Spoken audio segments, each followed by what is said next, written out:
यही तो मैं दिक्कत है आपको। यादव का मतलब पिछड़ा। स्टेडियम में मैच देखने नहीं गए थे क्या आप? 2024 में जनता ने मन बनाया हुआ है कि तीसरी बार मोदी सरकार बनाएंगे, जिनका लोकसभा में कहीं कोई एक भी वोट देना माने अपने वोट कुएं में डालना।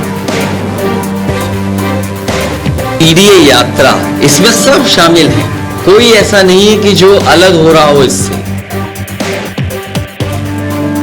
वो अपने विकास के लिए, अपने गांव के विकास के लिए, अपने क्षेत्र के विकास के लिए, अपने प्रदेश और देश के विकास के लिए वो भाजपा को चुन रहा है, मोदी जी को चुन रहा है, कमल खिला रहा है।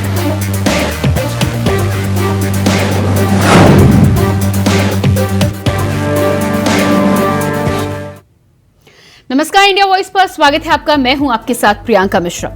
उत्तर प्रदेश में अखिलेश यादव की साइकिल यात्रा का आगाज क्या हुआ? 2024 में कई समीकरणों की ग्रह दशा खराब होने की आशंका तेज हो गई है। समाजवादी पार्टी की पीडीए यात्रा को एमपी में कांग्रेस के धोखे का जवाब भी माना जा रहा है, जहां समाजवादी पार्टी एमपी का जवाब यूपी में देने की कसरत का आगाज कर चुकी है। जिस तरह से सपा सुप्रीमो अब सपा का रथ छोड़ साइकिल की सवारी करते देखे जा रहे हैं, इससे साफ है कि अखिलेश यूपी के अपने वोट बैंक का कोई भी हिस्सा नहीं छोड़ना चाहते और पीडीए के साथ ही अपने कार्यकाल में किए गए कामों की याद भी जनता के जहन में ताजा करने का रोड मैप साइकिल यात्रा के जरिए तय किया जा रहा है। ऐसे में सवाल यह है कि क्या 2024 में अखिलेश अपने पीडीए और अपनी साइकिल पर कांग्रेस को सवारी करने का टिकट देंगे या नहीं? तो आज साइकिल की सवारी और पीडीए पर होगी बात, मगर पहले पेश है एक रिपोर्ट।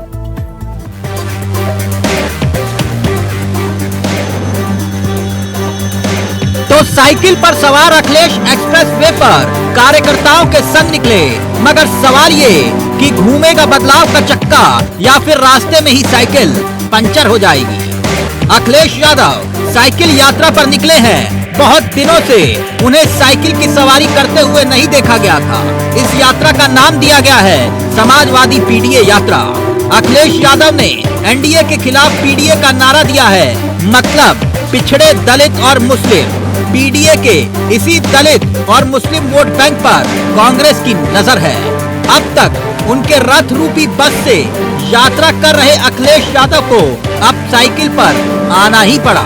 लगता है कि वो अपनी सियासी जमीन का 1 इंच भी कांग्रेस को देने के मूड में नहीं है। यादव का मतलब पिछड़ा। स्टेडियम में मैच देखने नहीं गए थे क्या आप? पिछड़ा क्या हो गए हम? क्या पिछड़ा ही ऐसा स्टेडियम बना सकता है? जो पिछड़ा होगा वो नाम बदलेगा।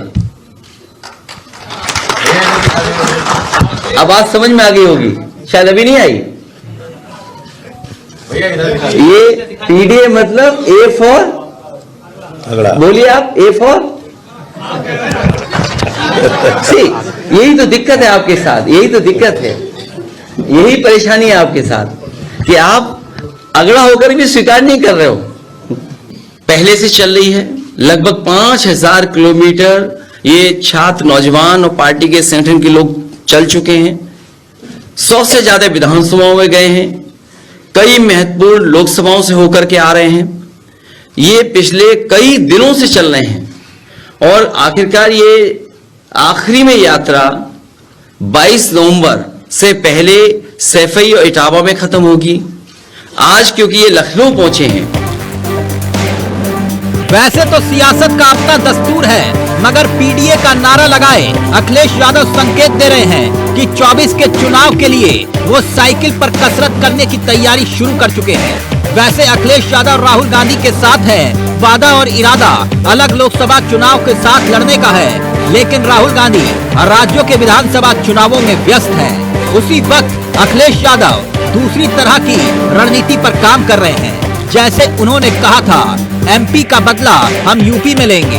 ऐसे में सवाल खड़ा हो रहा है कि क्या अब अखिलेश यादव उसी बदले की तैयारी में तो नहीं है पीडीए का नारा देकर। वैसे मध्य प्रदेश के विधानसभा चुनाव में समाजवादी पार्टी और कांग्रेस में सीटों का बंटवारा नहीं हो पाया। दोनों तरफ से ये दावा किया गया कि बीजेपी को हराने के लिए चुनावी तालमेल जरूरी था, पर ऐसा हो ना पाया। समाजवादी पार्टी अब कांग्रेस को धोखेबाज होने का आरोप लगाती रही, मगर साइकिल को रफ्तार देकर अखिलेश यादव दिल्ली तक पहुंचने को बेकरार दिखाई देते हैं। वही बीजेपी कटाक्ष कर रही है कि अखिलेश साइकिल पर कितनी भी सवारी कर ले, जनता के मन में मोदी है। देखिए, कार्यक्रम करना हर राजनीतिक दल का अपना अधिकार होता है, लेकिन 2024 में जनता ने मन बनाया हुआ है कि तीसरी बार मोदी सरकार बनाएंगे, जिनका लोकसभा में कहीं कोई एक भी वोट देना माने अपने वोट को कुएं में डालना। तो कोई अपना वोट कुएं में नहीं डालना चाहता है। वो अपने विकास के लिए, अपने गांव के विकास के लिए, अपने क्षेत्र के विकास के लिए, अपने प्रदेश और देश के विकास के लिए वह भाजपा को चुन रहा है, मोदी जी को चुन रहा है, कमल खिला रहा है और सुशासन और विकास की गारंटी कमल का। इस साइकिल यात्रा का रोड मैप इसी तरह से बनाया गया था कि हर तरफ उनका कामकाज यानी कि अखिलेश यादव के कार्यकाल का कामकाज दिखाई दे।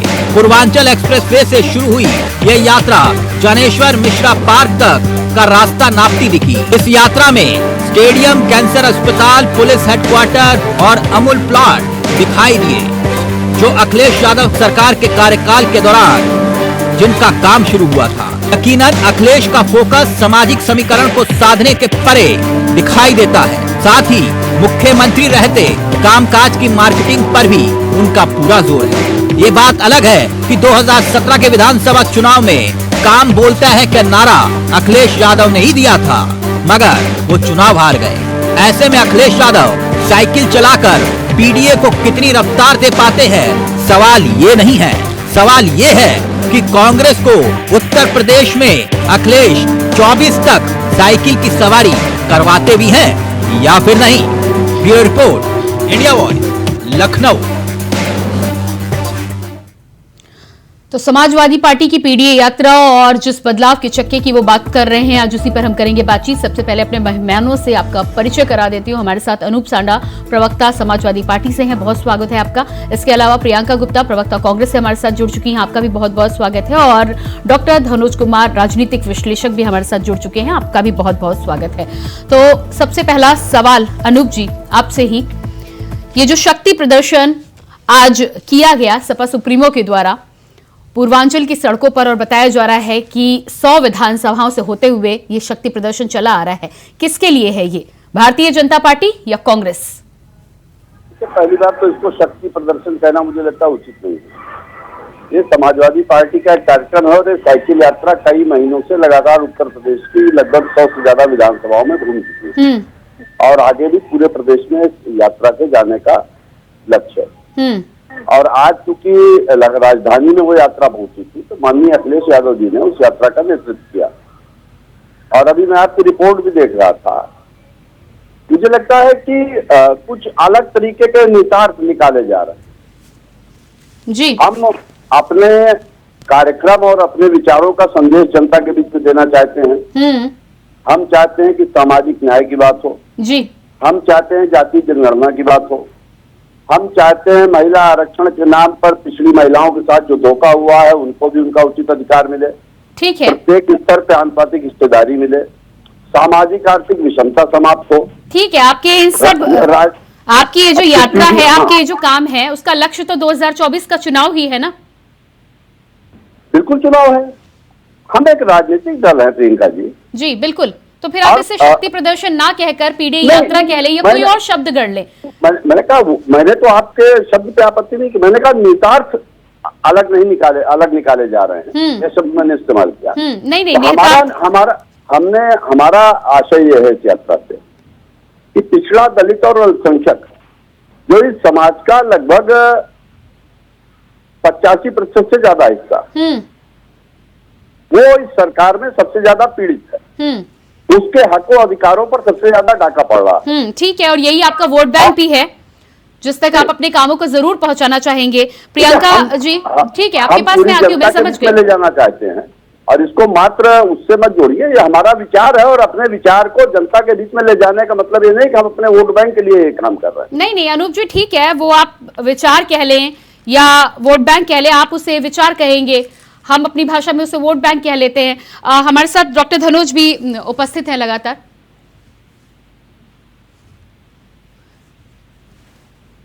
प्रियंका जी, लगातार यहाँ पे अनूप जी तो कह रहे हैं कि वो अपने लोगों तक पहुंचना चाहते हैं, अपनी बात पहुंचा रहे हैं, लेकिन कैसा लगा आपको अखिलेश का प्लान? देखिए, मुझे लगता है कि एक पार्टी के नेता होने के नाते, चाहे वो विपक्ष हो चाहे वो सत्ताधारी पार्टी हो, सभी को अपनी बात जनता तक पहुंचाना ही होता है। और वो बात तो ठीक है, जनता तक वो तो पहुंचाने ठीक है, लेकिन एमपी में ठीक नाराजगी के बाद उसके बाद यहाँ पर यात्रा में आते हैं और उसके बाद फिर पीडीए की बात करते हैं। देखिए, पीडीए की बात जो भी कर रहे हैं वो उनके प्रवक्ता खुद ही बताएंगे। और एमपी में मैं आपको बताना चाहूंगी कि आज नहीं, आपको मैं प्रियंका जी आपसे पूछ रही हूँ, आपको अच्छा लगा पीडीए वाला फॉर्मूला? देखिए, मेरे अच्छा लगने से कुछ भी नहीं होता।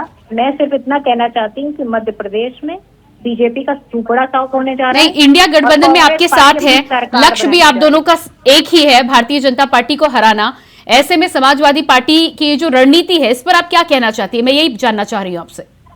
देखिए, रणनीति कोई भी आपकी डिबेट में डिस्कस नहीं हो सकती। रणनीति जो भी डिसाइड होगी वो इंडिया गठबंधन की मीटिंग में डिसाइड होगी, और जो भी होगी वो आपके चैनल के माध्यम से जरूर आप तक पहुंचा दी जाएगी। परंतु अभी जो ठीक है डॉक्टर धनुष जी आपको क्या लगता है, ये रिश्ता क्या कहलाता है?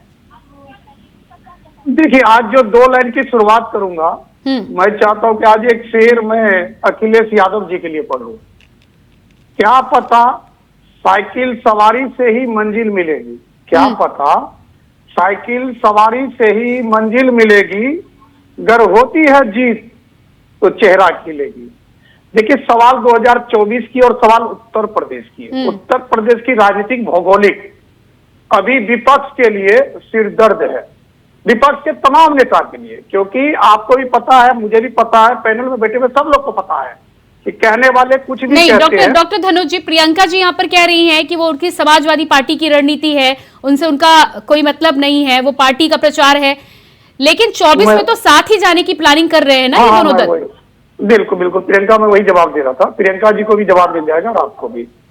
देखिए, एक सपना अखिलेश यादव का पीडीए को लेके है, ठीक है। अभी उन्होंने कहा अपने प्रेस कॉन्फ्रेंस में भी कहा ना कि मैच देखने नहीं गए, तो मैच में तो इंग्लैंड जीत रहा था, बिल्कुल जीत रहा था इंग्लैंड, मतलब हवा एकदम ऐसे जीत रहा था कि वो तो खुशी मना रहा था। लेकिन जीत किसकी हुई?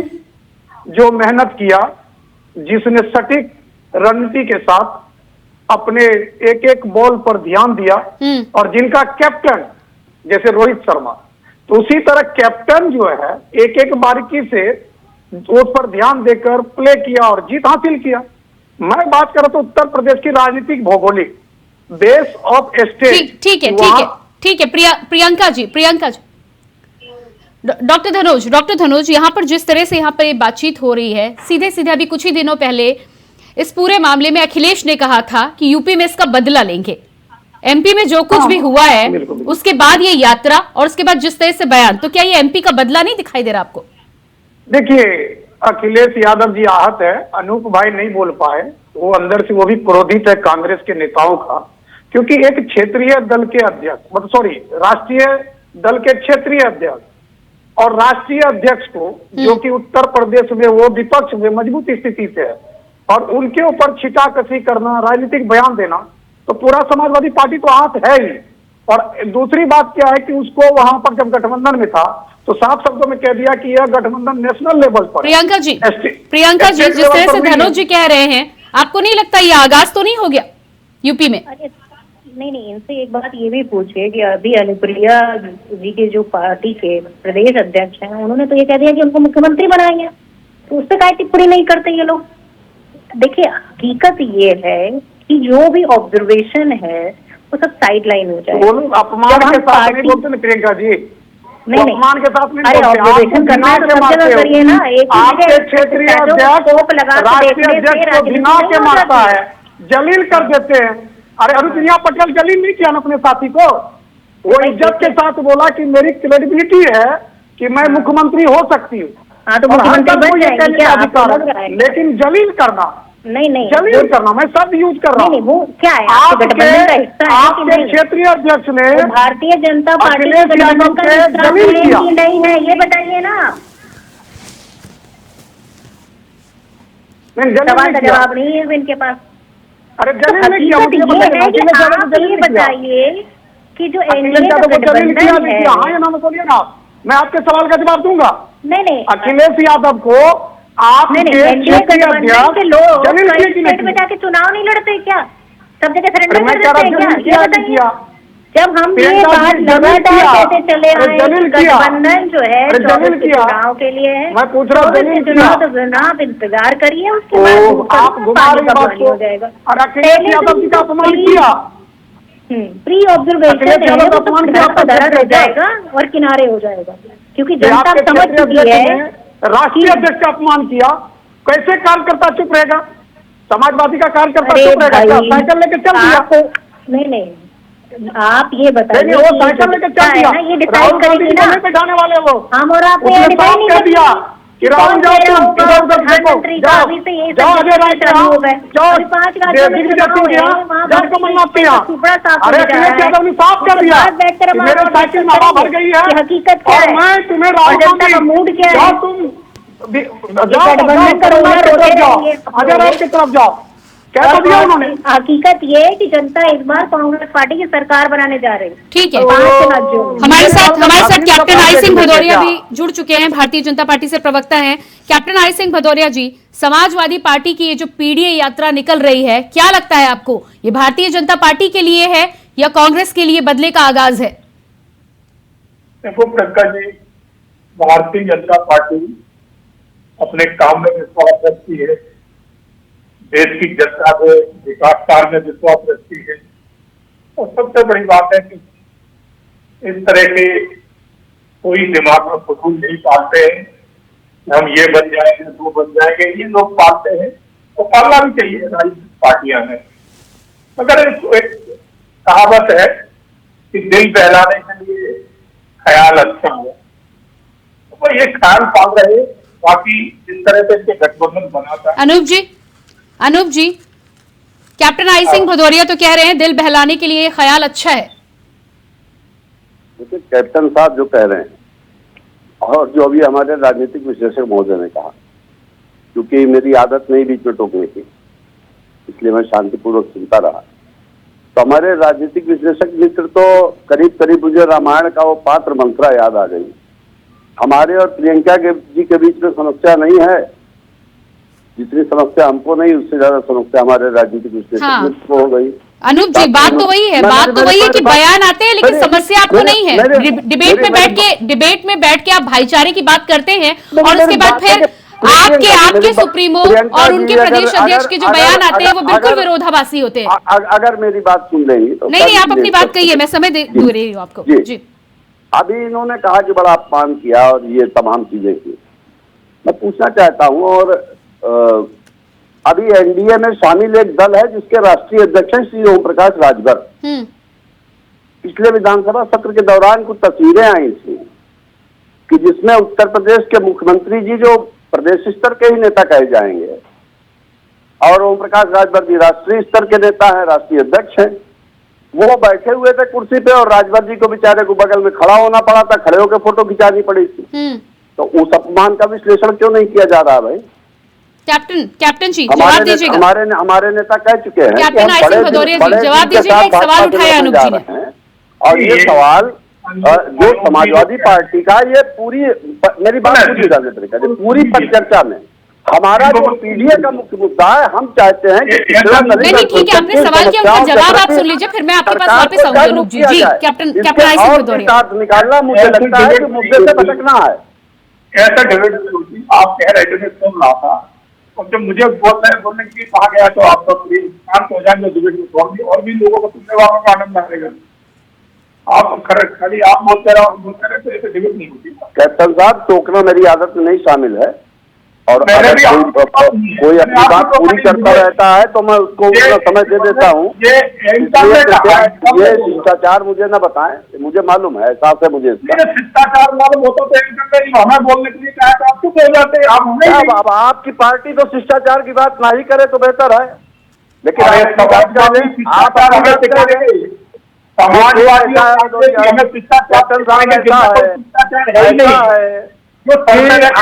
मेरी बात के बीच में टोका जाएगा और मेरी बात के बीच में टोका जाएगा तो मुझे अपनी बात रखने का तो हक है। आप लोग कैसी बातें करते हैं?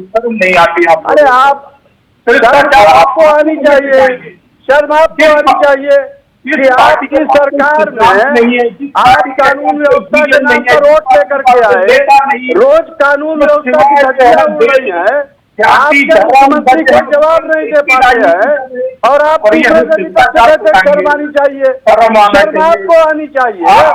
आपके एनडीए राष्ट्रीय अध्यक्ष कुर्सी पर खड़ा किया जाता है और आप दूसरे पे शर्म की बात कर रहे हैं।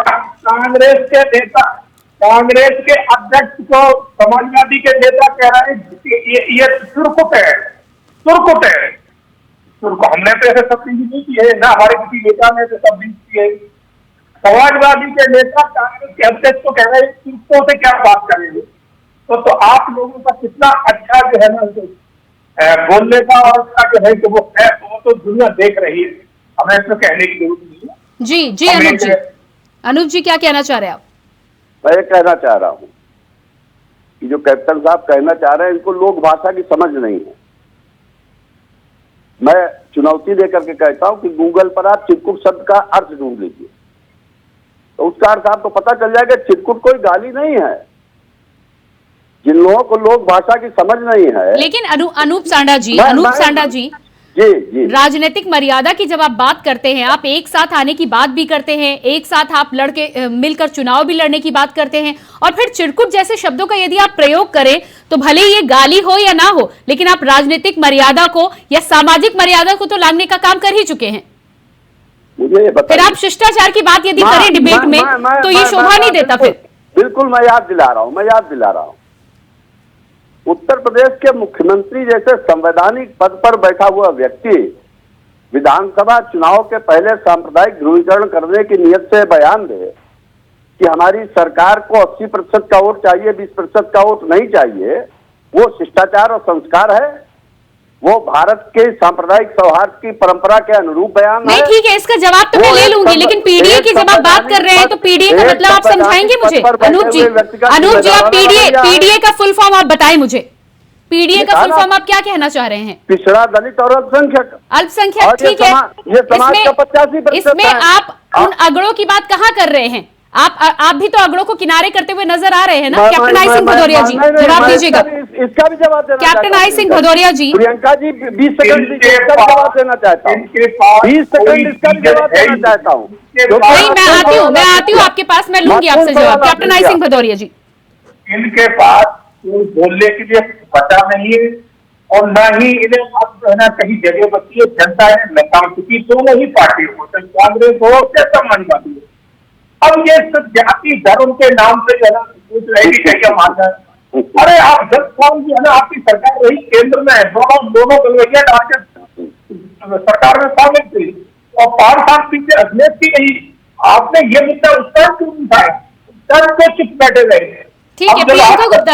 प्रियंका गुप्ता जी, जिस तरह से अनूप जी कह रहे हैं कि 80% और 20% की यहाँ पर बात हो रही है, 80% के लिए जब बयान आते हैं अलग अलग तरीके से, तब आपकी पार्टियों से भी कोई खंडन नहीं आता, न समाजवादी पार्टी से न कांग्रेस से। देखिए 80 हो या 20 हो, जो व्यवस्थाएं उत्तर प्रदेश में चल रही हैं वो अपने आप में एक सवालिया निशान है। आपको पता है कि पूर्व सांसद जो बांदा के थे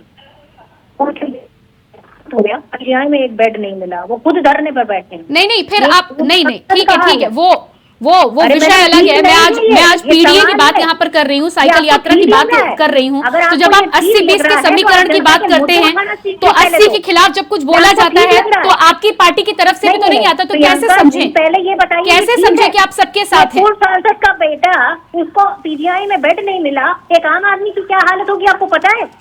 और ये सवाल नहीं है, क्या पूछेंगे नहीं उसे यहाँ जो बैठे? नहीं, सवाल बिल्कुल है प्रियंका जी, सवाल बिल्कुल है, लेकिन डिबेट के मुद्दे पर ही तो आप रहेंगे ना। हर मुद्दे पर तो आप एक डिबेट में चर्चा नहीं कर सकते ना। प्रियंका जी बहुत मौके आएंगे, अभी मैं उन मुद्दों पर भी चर्चा करूंगी। डॉक्टर धनोज, मैं आती हूँ आपके पास में। डॉक्टर धनोज, नहीं, मुद्दे से अलग नहीं जाऊंगी मैं। आज पीडीए की, सपा की पीडीए की बात हो रही है, आज उसी पे बात करूंगी। डॉक्टर धनोज, 80 और 20 की जब ये बात कर रहे हैं, अनूप सांडा जी 80 और 20 की बात याद दिला रहे हैं, तो क्या लगता है आपको ये ईमानदारी से सबको साथ लेके चलने की बात करते नजर आते हैं आपको? देखिए, एक सवाल दर्शक जो है, पाठक जो है, जनता जो हो सब बात को जानती है। अभी अनूप जी मंत्रा की बात, अरे भाई मंत्रा औरत थी, मैं तो पुरुष हूँ। आपको उदाहरण देना भी ढंग से नहीं आता। काम है बस। उदाहरण दीजिए अनुपाय, आपको जब मारेगा पीटेगा तब आप बोलिएगा कि कांग्रेस ने हमको जलील किया। आपको कॉलर पकड़ के 2 तमाचा मारेगा तब आप बोलिएगा। अरे थोड़ी सी लहजा तो सुधारिए। आप जलील होने वाला नेता है, जनता उसको वोट भी देगी। भारतीय जनता पार्टी का सांसद का बेटा उसको एक बेड नहीं मिलता है और आप यहाँ बैठ कर बड़ी बड़ी बातें कर रहे हैं। यहाँ आप दूसरे की पार्टी में क्या चल रहा है, क्या कह दिया, ये बैठ के हमें ज्ञान दे रहे हैं। करने के बजाय आप अपने दोस्त मौजूद चुनिए। एक दोस्त को धोखा दिया आपने, आप दलितों की बात करते हैं। क्या वो नेता नहीं है क्या? वो नेता नहीं हुआ की दलितों की बात करते हैं क्या? दलित आपके साथ है, आपको लीजिए उसको कहिए। आपने जनता को पता है इस बात से कौन सा शब्द चिरकुट किसको कहता है, समझ गए? दलित किसको कहता है, मेरे बोलने का फर्क क्या है जनता को मालूम है। आप दोनों दोस्त देखिए, कोई जनता पार्टी से नहीं करेगा। क्या सोचेगी जनता? जनता तो यही सोचेगी ना इनके गठबंधन में कुछ भी हो जाए और कोई कुछ नहीं आएगा। पूछे ना 5 राज्यों प्रधानमंत्री का ठीक है डॉक्टर धनोज जी उन्हें अभी जब बुरा नहीं लग रहा है तो देखते हैं अभी कब तक साथ साथ चलते हैं। अगर चलते भी है तो बहुत अच्छी बात है। अनूप जी, आप मुझसे 20 सेकंड का समय मांग रहे थे, आप पीडीए की बात कर रहे थे, पिछड़े दलित और अल्पसंख्यक के अलावा इसमें क्या कुछ है मुझे बताएं आप। जी मैं उदाहरण बताता हूँ। देखिए, जब समाजवादी पार्टी पीडीए की बात करती है तो पीडीए के साथ जो अत्याचार हो रहा है उसको उठाने जनता के बीच में ले जाना चाहती है। और जो 15% का बाकी समाज है उस समाज का एक बहुत बड़ा हिस्सा है जो पीडीए के साथ हो रहे अन्याय और अत्याचार के खिलाफ है और उसके खिलाफ आवाज उठाना चाहता है।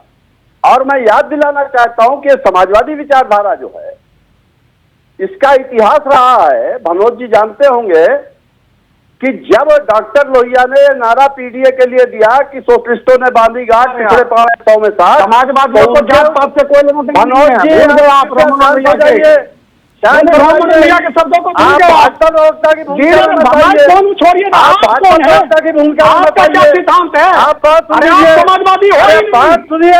आप समाजवादी नहीं चाहिए, आपका सर्टिफिकेट नहीं चाहिए, आप अवसरवादी आप अपना समाजवादी अपने पास रखिए। उत्तर प्रदेश की जनता इस बात को जानती है। आप दलित के नेता को, आप दलित के नेता से माफी मांगा क्या? विश्लेषक आप माफी मांगे भाजपा दलितों से माफी मांगे, दलितों की बात करते हैं क्या जवाब देंगे? भूल गए क्या? भाजपा आप माफी मांगे की बात को कहिए, आप अपने नेता को माफी सफाई देने की आवश्यकता नहीं है।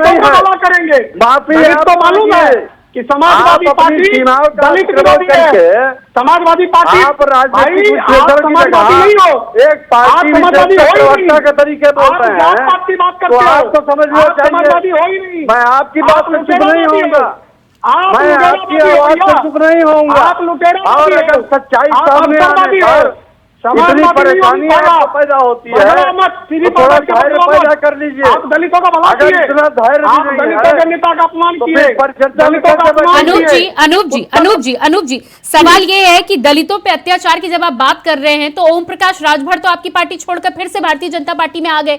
जब आप अपनी पार्टी में एक पार्टी के नेता को नहीं संभाल के रख पा रहे तो किस तरह से आप दलितों के हित की बात कर रहे हैं?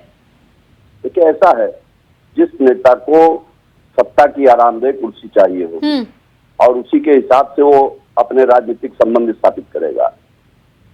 तो जाहिर बात है अगर सत्ता हमारे पास नहीं होगी तो नहीं, आप तो दलित के हितैषी होने की बात कर रहे हैं ना, तो फिर क्यों नहीं आपने उनको मौका दिया? क्यों नहीं आपको? कैप्टन आई सिंह भदौरिया जी जवाब दीजिएगा इस पर, दलितों के हितों की बात हो रही है। पहले मुझसे तो जवाब ले लीजिए प्रियंका जी, आप मुझसे जवाब तो ले लीजिए। आपने मेरा जवाब भी नहीं आने दिया, आपने तो मेरा जवाब भी नहीं आने दिया। ऐसे कैसे जवाब ले? एक मिनट मेरी बात। अनूप जी 1 मिनट शांत हो जाइए, उनका जवाब सुन लीजिए फिर मैं आपके पास आती हूँ जी। ये दलितों को सम्मान की बात कर रहे हैं, दलित का सम्मान इनके नेता नहीं कर सकते तो एक मुलायम क्या क्रिया भूल गई? मुलायम सिंह ने मायावती के साथ आपको क्या किया था? कपड़े फाड़ दिए तो उनको तो जान से मारने वाले थे। वो तो कुछ दूसरी पार्टी के नेता पहुंचने जो बचा नहीं जाता। तो जब इनके नेताओं ने दलित समाज का सम्मान नहीं किया है तो ये लोग क्या करेंगे? ये क्या जाने कि दलित का पिछड़े का फसना सम्मान होता है। अगर दलित का पिछड़े का सम्मान सीखना है तो भारतीय जनता पार्टी से सीखिए। आज हमारे यहाँ 1-2 नहीं 32 मंत्री केंद्र में दलितों पिछड़े वर्ग के हैं और 81 सांसद है हमारे यहाँ। तो आप सीख रहे हैं तो हमसे सीखिए। अनूप जी जवाब दीजिएगा, अनूप जी जवाब दीजिएगा। सपा सुप्रीमो तो ताजा दलित के घर खाना खाने पहुंचे हैं। कैप्टन आई सिंह भदौरिया तो संसद में नंबर का संख्या से जवाब दे रहे हैं। संख्या पे आप क्या कहना चाहेंगे? संख्या से बात नहीं होती। कितने दलित नेता को आप आगे बढ़कर पार्टी में आगे बढ़ने का मौका देते हैं? पहले उस पर बात कर लीजिए जी। मैं बता रहा हूँ, श्री इंजीत सरोज हमारे यहाँ राष्ट्रीय महासचिव है और तमाम एक लंबी सूची है जिसको यहाँ पे गिनवाना मुझे लगता नहीं कि बहुत आवश्यक है। यहाँ महत्वपूर्ण सवाल यह है कि ये भारतीय जनता पार्टी की विचारधारा, जो इस विचारधारा का मूल जो राष्ट्रीय स्वयंसेवक संघ है, जो विचारधारा वर्ण व्यवस्था को सनातन धर्म की विशेषता बताती है और कहती है कि शूद्रों को मात्र सेवा करने के लिए रहना चाहिए, वो हमसे दलितों पे सवाल करेंगे। इनकी सरकार में मध्य प्रदेश में एक आदिवासी के ऊपर खड़े होकर के शंका कर देते हैं समाजवादी बनाएगी और यह हमसे सवाल करेंगे। इनकी सवाल है सरकार में सीआरपीएफ का जवान अगर घोड़ी पे चढ़ के बारात जाता है, अगर घोड़ी पे चढ़ के बारात जाता है तो उसमें समाजवादी क्या जाता है। इनकी सरकार में आगरा में एक दलित व्यक्ति के साथ बलात्कार होता है, उसकी डॉक्टर धनोज, समाजवादी पार्टी यदि दलित हितैषी बात कर रही है, दलितों को साथ रखने का साधने की बात कर रही है, तो क्या आपको नहीं लगता कि अगर इतनी दलित हितैषी होती तो मायावती के साथ गठबंधन हो सकता था, बसपा के साथ गठबंधन हो सकता था? देखिए यही तो मैं कह रहा था। सवाल ये होता कि दलितों पीडीए की बात करते हैं, पिछड़ों की बात करते, दलितों की बात करते, लेकिन एक दलित जिनके साथ इन्होंने जो किया, मैंने कहा ना कि अगर इनकी लड़ाई बीजेपी के खिलाफ है तो इनको मायावती का भी दरवाजा खटखटाना चाहिए, उनसे इनको फिर से सहमति लेना चाहिए। मैं ये नहीं कह रहा कि ये साइकिल लेके निकले, इनका अधिकार है साइकिल लेके निकलना, घूमिए, स्वास्थ्य भी ठीक रहेगा, लोगों तक जाएंगे, हो सकता है वोट प्रतिशत बढ़ेगा। लेकिन आप दलित की बात मत करिए, क्योंकि आपको दलित का बात करना पीडीए में, आप पीए का बात करिए, पीडीए का बात मत करिए, क्योंकि दलित का बात तभी होगा जब हाथ जोड़कर आप साष्टांग दलितों से माफी मांग लीजिएगा कि भाई हमसे गलती हो गई, हम दोबारा ऐसा नहीं करेंगे और दलितों के हक अधिकार के लिए लड़ेंगे। मैं तो यही कह रहा हूँ इंडिया वाइज के, लेकिन ये सांडा जी हमसे लड़ रहे। अरे मुझसे लड़ाई आपकी नहीं है, आपकी लड़ाई भाजपा से है, आपकी लड़ाई योगी आदित्यनाथ से है और आपकी लड़ाई 80 सीट पर उत्तर प्रदेश, आप सिर्फ एक सीट पर नहीं लड़ रहे हो, आजमगढ़ सफाई नहीं लड़ रहे हो आपकी लड़ाई सांडा जी 80 सीट पर है। और दलित पिछड़ों की मैं तो बार बार कहता हूं कि आप देख लीजिए, अगर मुलायम सिंह यादव मानवर कांसीराम जी के गठबंधन नहीं टूटता तो भाजपा आता भी नहीं। मैं तो कह रहा हूं ताल ठोक के, अगर मैं मुझे कहते हुए गुरेज नहीं है, कांग्रेस को तो छोड़ो, मैं इस पर तो चर्चा भी नहीं करूंगा। मैं तो कह रहा हूँ अनूप जी जवाब दीजिएगा और मुलायम सिंह यादव गठबंधन में रहते। अनूप जी जवाब दीजिएगा, फिर मैं प्रियंका जी के पास आऊंगी जी। देखिए मैंने कहा ना कि हमारे नेता ने कहा कि बहुजन समाज पार्टी का जो काम करने का तरीका रहा है, आम जनता के बीच में उसकी अविश्वसनीयता हो गई। स्वयं दलित समाज भ्रमित है कि बहुजन समाज पार्टी हमारी वास्तव में चिंतक है, जो मिशन था वो प्रोफेशन में बदल चुका। तो जिस व्यक्ति की राजनीति में विश्वसनीयता संदिग्ध हो जाएगी, उस व्यक्ति के साथ कोई भी कार्यक्रम कैसे बनाया जा सकता है? कि अनूप सांडा जी विश्वसनीयता तो कांग्रेस की भी एमपी में दिख गई है, लेकिन अब आपको नहीं दिखाई दे रही है अभी। जी ऐसा है जी, मैंने कहा कि ये नेतृत्व का काम है और मुझे लगता है कि दोनों दलों के नेतृत्व के ऊपर छोड़ देना चाहिए। ठीक है, समय मेरे पास नहीं है। प्रियंका जी 10 सेकंड का कमेंट दीजिएगा। समाजवादी पार्टी अपनी रणनीति का आगाज कर चुकी है, क्या लगता है आपको, आप साथ बनाए रख पाएंगे जिस तरह के रणनीति, जिस तरह की स्थितियां उत्पन्न हो रही हैं अभी? प्रियंका जी शायद संपर्क में नहीं है और इसी के साथ समय का मुझे इशारा भी हो चुका है, डिबेट को मुझे यही विराम देना होगा। डॉक्टर धनुज बहुत धन्यवाद आपका, अनूप जी बहुत धन्यवाद, कैप्टन आई सिंह भदौरिया जी बहुत धन्यवाद और प्रियंका जी हमारे साथ जुड़ी थी, उनका भी बहुत बहुत धन्यवाद। तो जिस तरह से आज हम बातचीत कर रहे थे समाजवादी पार्टी की पीडीए यात्रा के साथ ही साथ सपा सुप्रीमो अखिलेश यादव ने उत्तर प्रदेश में कहीं ना कहीं समाजवादी पार्टी के शक्ति प्रदर्शन का और समाजवादी पार्टी के कार्यकाल में किए गए कामों को जनता के जहन में एक बार फिर से याद दिलाने के काम की शुरुआत कर दी है। देखना यहाँ पर यह भी है कि क्या कहीं ये मध्य प्रदेश के कांग्रेस और सपा के मनमुटाव का बदला तो नहीं है। अब उत्तर प्रदेश में जिस तरह से सपा लगातार अपनी जनता के बीच में पैठ बनाने में लगी हुई है, लगातार साइकिल के द्वारा कसरत की जा रही है, रथ छोड़कर साइकिल की सवारी कर ली गई है। ऐसे में देखना ही होगा कि क्या 24 तक कांग्रेस और समाजवादी पार्टी का ये साथ बना रहता है। क्या समाजवादी पार्टी अपने साइकिल के पहिए पर कांग्रेस के हाथ को जगह देती है या नहीं देती है, बड़ा सवाल है। आने वाले समय में इसका इंतजार अभी हमें कुछ समय और करना पड़ेगा। फिलहाल हमारे इस खास कार्यक्रम में इतना ही, लेकिन खबरों के लिए आप बने रहिए इंडिया वॉइस के साथ। मुझे दीजिए इजाजत, नमस्कार। पिछड़े, दलित, ए फॉर अगड़ा, यही तो मैं दिक्कत है आपको। यादव का मतलब पिछड़ा। स्टेडियम में मैच देखने नहीं गए थे क्या आप? 2024 में जनता ने मन बनाया हुआ है कि तीसरी बार मोदी सरकार बनाएंगे, जिनका लोकसभा में कहीं कोई एक भी वोट देना माने अपने वोट कुएं में डालना। पीडीए यात्रा, इसमें सब शामिल है, कोई ऐसा नहीं है कि जो अलग हो रहा हो इससे। वो अपने विकास के लिए, अपने गांव के विकास के लिए, अपने क्षेत्र के विकास के लिए, अपने प्रदेश और देश के विकास के लिए वो भाजपा को चुन रहा है, मोदी जी को चुन रहा है, कमल खिला रहा है।